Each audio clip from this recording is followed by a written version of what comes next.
Samantala, pinapapalitan ng bago ni Pangulong Bongbong Marcos sa Department of Public Works and Highways o DPWH ang gusali ng San Francisco High School sa Quezon City na nasunog bago ang muling pagbubukas ng eskwela. Batay sa assessment ng Fire Protection Bureau, sa tindi ng pinsala ay hindi nauubra ang pagkukumpuni sa apektadong gusali. Magbabalita si Ms. Let Narciso.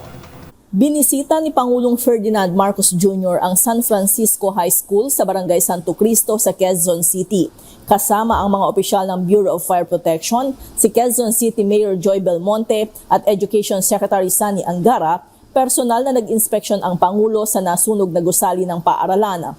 Matapos makita ang kondisyon ng nasunog na gusali, iniutos ni Pangulong Marcos sa Department of Public Works and Highways na agad planuhin ang reconstruction ng school building. Ayon sa Pangulo, batay sa assessment ay hindi na uubrang kumpunihin lamang ang nasunog na gusali dahil hindi na maaasahan kung pag-uusapan ang structural integrity. Sabi ni PBBM, pagkakataon na rin ito para i-upgrade ang pasilidad o gawing 4 na palapag mula sa dating 2 palapag.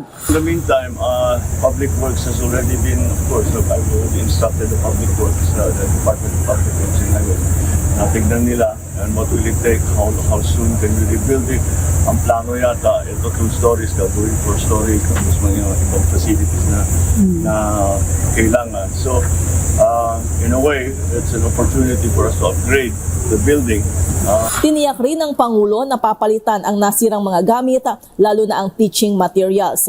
Ayon kay Principal Marisa Rodriguez, 16 na sections ng grade 7 hanggang 9 ang naapektuhan sa nasunog na 2 palapag na gusali. 8 klase sa umaga at 8 sa hapon, nakatumbas ng higit 600 mga estudyante. Para sa MBC TV Network News, ito si Let Narciso. Una sa Pilipinas, una sa Pilipino.